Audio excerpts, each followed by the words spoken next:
हे student, कैसे हैं आप सब। आशा करता हूँ सभी फिट होंगे। प्यारे बच्चों, इस वाले वीडियो में हम लोग एक्सरसाइज 4B का फोर्थ वाला क्वेश्चन सॉल्व करेंगे। ये देखो 2 और 3 की तरह ही सिमिलरली है ना। जैसे वो बने थे वैसे ये भी सॉल्व होगा हमारा। तो अगर आपने 2 और 3 का वीडियो नहीं देखा है या फिर अगर आपको किसी भी नेक्स्ट क्वेश्चन में डाउट है 5, 6, 7, 8 जिसमें भी अगर आपको डाउट है तो मैंने नीचे डिस्क्रिप्शन बॉक्स में सारी वीडियोज़ का लिंक दे दिया है। आपको सिंपल जाना है डिस्क्रिप्शन बॉक्स में, वहाँ ऑल वीडियोस ऑफ चैप्टर 4 के नाम से लिंक होगा, उसमें क्लिक करना, आपको सारे वीडियोस मिल जाएंगे। उसके अलावा ऊपर आई बटन में भी क्लिक करोगे ना तो भी वीडियोस मिल जाएंगे। चलिए वो सब बात हटाइए, अब जल्दी से अपन क्वेश्चन नंबर 4 रीड करते हैं और समझते हैं इसे कैसे सॉल्व करना है। Draw the graph of the equation 2x minus 3y equal to 5।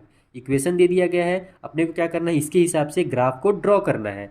अब हम लोग जब ग्राफ को ड्रॉ कर लेंगे इस वाली इक्वेशन के हिसाब से, तो फ्रॉम योर ग्राफ, आपके ग्राफ से आपको ये पता करना है कि the value of y when x equal to 4, यानी y का वैल्यू कितना होगा अगर x का वैल्यू 4 है तब। उसी तरीके से आपको इस बार क्या कर दिया गया, उल्टा कर दिया गया है। y का वैल्यू अगर 3 है तब x का वैल्यू कितना है ये बताना है। जैसे क्वेश्चन नंबर 2 और 3 में क्या था कि दोनों हमको x का वैल्यू दिया रहता था, हमको केवल y का पता करना था। इस बार अपने को एक x का दे दिया गया है, y का पता करना है, और एक y का दे दिया गया है, x का पता करना है। तो कुछ अलग नहीं बनेगा, जैसे वहां पर बनाया था ना सेम वैसी ग्राफ बनेगा, वैसी लाइन बनेगा, आपका आंसर दोनों मिल जाएगा आपको। ठीक है, तो चलिए स्टार्ट करते हैं। पहले अपन यहाँ पर इसे कुछ सॉल्यूशन फाइंड करते हैं ताकि ग्राफ ड्रॉ करने में आसानी हो। आइए कॉपी में चलते हैं। तो देखो सबसे पहले तो आप इस तरीके से लिख लो कि आपको दिया क्या गया है। तो 2x minus 3y equal to 5 हमको इक्वेशन बना के दिया गया है। यहाँ पर हमको x और y का कोई भी सॉल्यूशन प्रोवाइड नहीं कराया गया है। वो तो अपने को बोला गया कि ग्राफ जब आप बना लीजिएगा तो उस ग्राफ से देख करके बताइए कि x का अगर 5 है या फिर x जो भी दिया 4 दिया हुआ था तब y का कितना होगा, और y का अगर 3 है तब x का कितना होगा। वो दोनों चीज़ अपने को ग्राफ से बताना है। ठीक है, पहले ग्राफ ड्रॉ करना पड़ेगा। अब ग्राफ ड्रॉ करने के लिए अपने पास x और y का कुछ वैल्यू होगा तभी तो हम ड्रॉ करेंगे। तो x और y का पहले यहाँ से अपन वैल्यू फाइंड करते हैं। अब वैल्यू कैसे फाइंड किया जाता है, तो जैसे मैंने आपको एक्सरसाइज 4A के क्वेश्चन नंबर 4 में समझाया था उसी टाइप से यहाँ पर आपको फाइंड करना है कि आप यहाँ पर प्रिडिक्ट करो कि मान लेते हैं अगर अपन यहाँ पर x का वैल्यू 0 पुट करते हैं। ठीक है, तो पहले आप क्या करना, एक तो ना कम से कम रफ में बनाने की कोशिश करना। पहले स्टार्टिंग वाला रफ में बना लेना, उसके बाद जितने भी आप सॉल्व करोगे ना पहले अपने माइंड में सॉल्व करना, उसके बाद कॉपी में करना। क्योंकि यहाँ पर मान लो आप सॉल्व करते जाते हो गलत हो जाएगा, यानी फ्रैक्शन में अगर आंसर आ जाएगा तो फिर कटपीट करना पड़ेगा। क्योंकि हम जानते हैं फ्रैक्शन को अगर रिप्रेजेंट करना पड़े वहाँ पर क्या बोलते हैं ग्राफ पेपर में तो दिक्कत करता है। इसलिए आपको आंसर फ्रैक्शन में नहीं लाना है ना, होल नंबर में लाना है। चाहे जीरो ले लेना आप, चाहे माइनस वाला नंबर ले लेना, चाहे प्लस वाला, कुछ भी आ जाए, बस फ्रैक्शन नहीं आना चाहिए, ध्यान रखना। तो ये हमारे पास इक्वेशन है। अगर मैं x का वैल्यू 0 पुट करता हूँ तो मेरा 2 मल्टीप्लाई 0 हो जाएगा, फिर माइनस 3y है तो माइनस 3y इक्वल टू 5 हो जाएगा। ये एक बार मैं आपको बस समझा दे रहा हूँ कि ऐसे अपन इसको भी दिमाग में सॉल्व करेंगे। तो 2 जीरो जा 0 हो गया हमारा, माइनस में 3y इक्वल टू 5 हो जाएगा। जीरो को हम लोग इधर ट्रांसफर करेंगे तो बस हमारा minus 3y equal to 5 minus 0 हो जाएगा, क्योंकि इधर ये 0 था या फिर माइनस 0 प्लस 0 एक ही चीज़ होता है। तो बस इधर यहाँ पर हम लोग 0 लिख देंगे। तो इसका कोई वैल्यू नहीं है, 0 है यानी खत्म उसका खेल, इसको आप मत लिखो। तो यहाँ पर हमारा क्या हो गया, माइनस 3y इक्वल टू 5 आ गया। तो y का वैल्यू 5 और ये 3 के साथ चिपका हुआ है, तो इधर आकर के ये डिवाइड में हो जाएगा, और माइनस की साइन जो नीचे थी वो स्टैंडर्ड फॉर्म में बीच में लिखा जाएगी। कहने का मतलब है कि x का वैल्यू अगर अपन 0 ले रहे हैं तो y का वैल्यू फ्रैक्शन में आ रहा है। इसका मतलब हमको x का वैल्यू 0 नहीं लेना है। अब हम लोग चलते हैं x का दूसरा वैल्यू लेते हैं। मान लो अगर x का वैल्यू 1 लेते हैं तब कितना आएगा, तब आप अगर यहाँ पर 1 लिखेंगे तो 2 1 जा 2 हो जाएगा, फिर 2 इधर जाकर के ट्रांसफर हुआ तो माइनस 2 बन जाएगा। 5 में से 2 माइनस हुआ तो हमारा 3 आ जाएगा। फिर हम लोग जब 3 को ट्रांसफर करेंगे इधर डिवाइड में तो 3 और 3 कट हो जाता है। इसका मतलब कि हमारा पूरा पूरा आंसर आ जाएगा। इसलिए हम लोग क्या करेंगे, x का वैल्यू यहाँ पर 1 लेंगे। यहाँ पर आप लिखोगे पुटिंग, हम लोग पुट कर रहे हैं x इक्वल टू 1। ठीक है, पहले आप दिमाग में सॉल्व करोगे उसके बाद यहाँ पर लिखोगे, सॉल्व करोगे। तो फिर वो अगर आप बस ऐसे ही सॉल्व करते ही, जैसे मैं यहाँ पर देखो ये रफ में किया, इसी काम को मैं यहाँ पर करता तो फिर कटपीट करता तो वो खराब दिखेगा ना। इसलिए आप डायरेक्ट यहाँ पर आंसर लिखना कि x इक्वल टू अगर अपन 1 लेते हैं तो ये मेरा 2 मल्टीप्लाई 1 हो जाएगा, माइनस 3y हो जाएगा इक्वल टू 5 हो जाएगा। तो ये मेरा माइनस 3y इक्वल टू ये 2 1 जा 2 हो गया, वो इधर आकर ट्रांसफर होगा तो 5 माइनस 2 हो जाएगा, क्योंकि इधर ये प्लस 2 बनेगा मल्टीप्लाई होने के बाद। तो यहाँ से हमारे पास ये 3y इक्वल टू 5 में से 2 माइनस हुआ तो 3 आ गया। तो y इक्वल टू कितना हो जाएगा हमारा 3 डिवाइड बाई ये 3 इधर आकर के डिवाइड में हो गया और माइनस की साइन लग जाएगी बस। तो 3 1 जा 3, 3 1 जा 3 आ गया, और यहाँ पर हमारा जो आंसर है वो -1 हो गया। तो अगर अपन यहाँ पर लिख भी लो आप कि y इक्वल टू -1 आ रहा है। x का अगर अपन वैल्यू 1 लेते हैं तो y का वैल्यू -1 आता है। एक वैल्यू अपने ने यहाँ निकाल लिया। अब आगे चलते हैं, दूसरे नंबर में चलते हैं। अगर अपन 2 लेंगे तब कितना होगा देख लेते हैं। अच्छा इसको छोड़ो, इसी में देख लेते हैं डायरेक्ट। अगर अपन 2 लेते हैं तो 2 2 जा मेरा 4 हो जाएगा, 4 इधर जाएगा ट्रांसफर होकर के तो 5 माइनस 4 बनेगा। जैसे यहाँ पर हमारा 5 माइनस 2 बना तो वैसे 5 माइनस 4 हो जाएगा। तो यहाँ पर फिर मेरा कितना बचेगा, 5 में से 4 माइनस होकर के 1 बचेगा। फिर 3 इधर डिवाइड में आ जाएगा तो 1/3 हो जाएगा, जो कि आपस में कट होगा नहीं, यानी कि अपन यहाँ पर 2 को नहीं ले सकते, यानी x का वैल्यू 2 नहीं लेंगे, नहीं तो वो फिर फ्रैक्शन में हमारा आंसर आ जाएगा। तो ये गलत है, 2 नहीं लेते हैं। अगर मान लो अपन 3 लेते हैं तब क्या हो जाएगा, तो 3 2 जा 6 होगा, वो इधर जाकर के 5 माइनस 6 बन जाएगा। तो सेम वही चीज़ हो रहा है, पहले हमारा प्लस में 1 आ रहा था, इस बार हमारा 6 में से 5 माइनस होगा तो -1 आ जाएगा हमारा, फिर वही इधर 3 जा करके 1/3 आ जाएगा। कहने का मतलब है कि अपन 3 भी नहीं ले सकते, 4 तो लेंगे ही नहीं। देखो 3 तक हम लोग पहुंच गए हैं, 4 किस लिए नहीं लेंगे, क्योंकि क्वेश्चन में हमको देखो साफ साफ बोला गया था यहाँ पर कि अगर x का वैल्यू 4 है तब y का वैल्यू पता लगाइए, और इसको कहाँ से पता लगाइए, फ्रॉम योर ग्राफ, अपने ग्राफ से इस चीज़ को पता करना है। ठीक है, यहाँ पर अपन वैल्यू को पुट करके 4 यूज नहीं कर सकते हैं, तो हम लोग यहाँ पर 4 का इस्तेमाल नहीं करेंगे। अब हम लोग आगे बढ़ेंगे ही नहीं, क्योंकि 4 आ गया जहाँ तक हमारा खेल खत्म। अब हम लोग चलते हैं थोड़ा पीछे, हम लोग 0 से स्टार्ट किए थे ना, माइनस में चल के देखते हैं कि माइनस में होता है कि नहीं।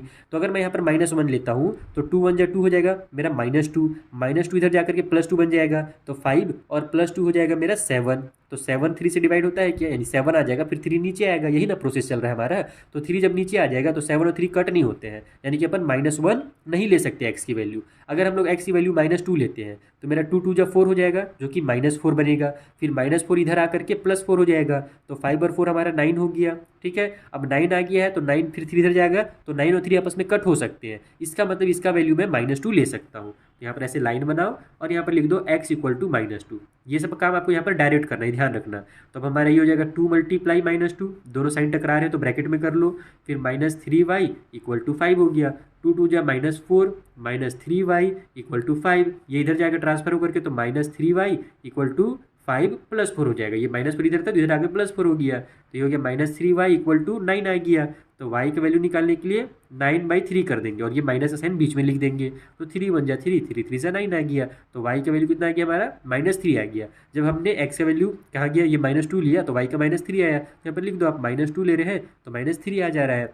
और एक चीज़ और ध्यान रखना है ना कि कई बार बच्चे लोग इसको रटने लग जाते हैं कि सर इतना मेहनत फालतू में कर रहे हैं, हम लोग इसको याद कर लेंगे 1 और -1 फिर -2 -3। तो बेटा रटने से काम नहीं चलेगा मैथ में, क्योंकि अभी आगे चलकर बहुत सारे ग्राफ वाले क्वेश्चन है, कितना में रटोगे, एग्जाम में भूल जाओगे, कंफ्यूज हो जाओगे। इसलिए रटना नहीं है, जैसे मैं प्रिडिक्ट कर रहा हूँ अपने दिमाग में सॉल्व कर रहा हूँ, उसके बाद ही हम लोग लिख रहे हैं ना, वैसे ही आपको भी करना है। ठीक है, अब अगर मैं -3 लेता हूँ तो मेरा बनेगा क्या, देखो ज़्यादा से ज़्यादा आपको 3 डब्बा लेना है और कम से कम 2 डब्बा में भी आपका काम हो सकता है। फिर भी हम लोग देख लेते हैं कि अगर अगल बगल में ही अगर तुरंत बन जाता है तो हम लोग 3rd डब्बा ले लेंगे, अगर नहीं बनेगा तो हम लोग ग्राफ ड्रॉ करेंगे, और ग्राफ ड्रॉ करने में अगर दिक्कत करेगा तब फिर हम लोग तीसरा जो डब्बा है ना उसको फिल करेंगे। तो मान लेते हैं एक बार ट्राई कर लेते हैं, अगर मैं यहाँ पर -3 लेता तो -3 2 जा हो जाएगा मेरा -6।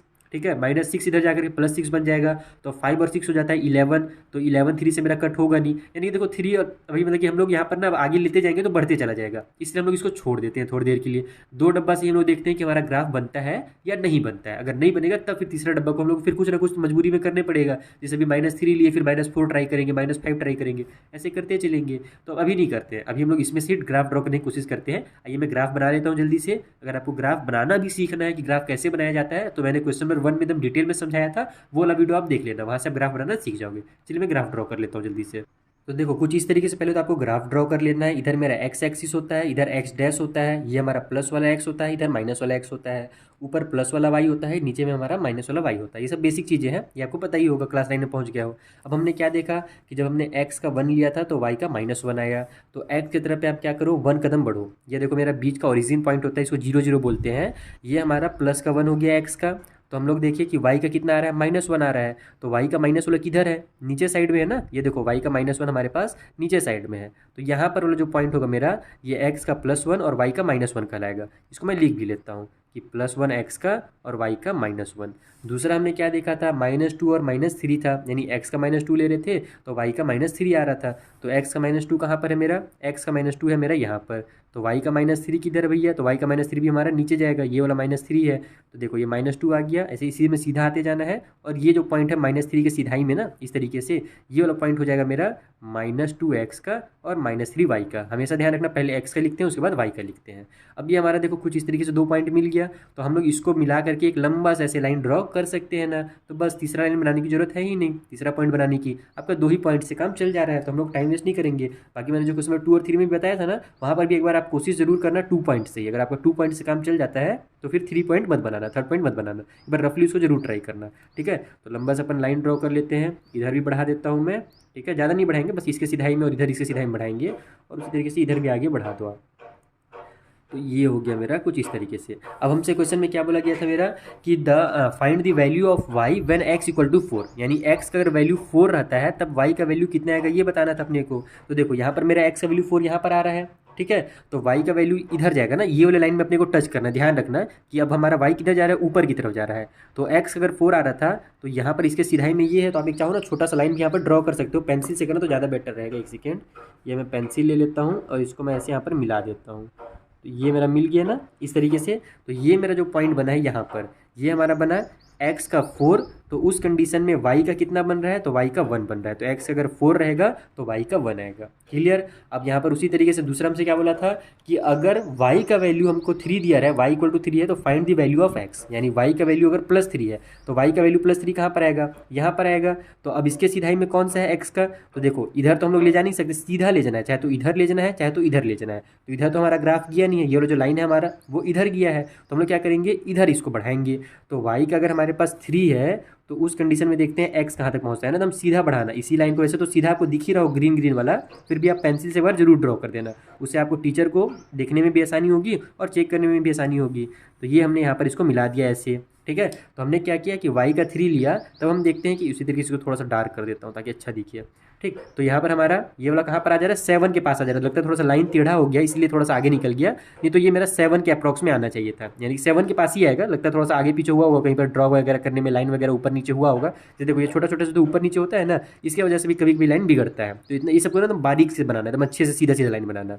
तो मेरा ये 7 के पास ही पहुँच रहा है, 7 से बस थोड़ा सा आगे निकल गया गलती से, तो कोई दिक्कत नहीं है। यानी कि हमने क्या देखा कि जब हम लोग x का 3 लिए, सॉरी y का 3 लिए, गलत हो गया, y का अगर अपन 3 लिए तो y का बाद में लिखते हैं, तो उस कंडीशन में हमारा जो x है वो कितना आ रहा है, तो x का हमारा 7 आ रहा है। तो y का 3 लेने से x का 7 आ रहा है, ये आपका कंप्लीट हो गया। यही दोनों चीज़ बोला था, x का 4 लीजिए तो y का कितना आया, 1 आया, y का 3 लिए तो x कितना आया, 7 आया। इसी चीज़ को आपको कॉपी में लिख लेना है। तो देखो कॉपी में क्या करना अपना, कुछ इस तरीके से लिखना। यहाँ पर जब आप सॉल्व कर लोगे ना तो नीचे ही में लिखना, मैं पेज बचा रहा हूँ अच्छे से लिख देता हूँ यहाँ पर कि फ्रॉम दी ग्राफ, हम लोग ग्राफ से क्या देखते हैं कि इफ़ अगर हमारे पास x का वैल्यू 4 रहता है, अगर हमको x का वैल्यू 4 दिया रहता है तो देन उस कंडीशन में हमारा y निकलता है 1।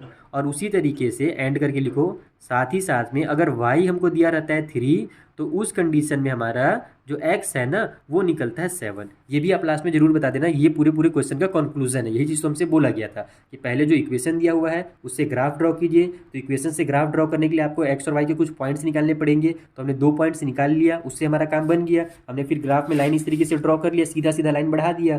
फिर हमने देखा कि अगर अपन यहाँ पर 0.4 करते हैं x का तो y के सीधाई में कितना आता है, 1 आता है। तो अगर हम 4 के तो 1 आ गया, वही चीज़ हम लोग को यहाँ पे लिखना भी है और इसमें शो भी करना है ग्राफ में। सेम टू सेम उसी तरीके से अगर अपन y का 3 लेते हैं तो y का +3 था ना, ध्यान रखना, इसीलिए हम लोग ऊपर गए थे। अगर y का -3 रहता तो अपन नीचे जाते, तो ऐसे ही हमारा लाइन बनता। तो ऐसे -3 था, हमारा +3 था। तो y का हमारे पास +3 अगर दिया हुआ है तो उस कंडीशन में हमारा जो x का है वो देखो कहाँ पर आ रहा है, 7 में आ रहा है। तो x हमारा 7 हो जाएगा। पहले यहाँ पर x का ही वैल्यू लिखा जाता है, जैसे मैंने 3 लिख दिया था ना वो गलत हो जाता है। अगर आप 3 और 7 लिख देते तो वो गलत पढ़ाता, इसलिए आप ऐसे ही लिखना है। सब बेसिक एकदम चीज़ों को एकदम ना आप ध्यान में रखना एग्जाम में, और ये सब लाइन वगैरह को भी एकदम अच्छे से ड्रॉ करना, ठीक है। तो अब मिलते हैं हम लोग नेक्स्ट वाले वीडियो में, जहाँ पर जो अगला हमारा क्वेश्चन है उसे मैं आपको इसी तरीके से एकदम डिटेल में समझा दूंगा। आई होप आपको बहुत अच्छे से समझ में आ गया होगा ये question. Thank you for watching.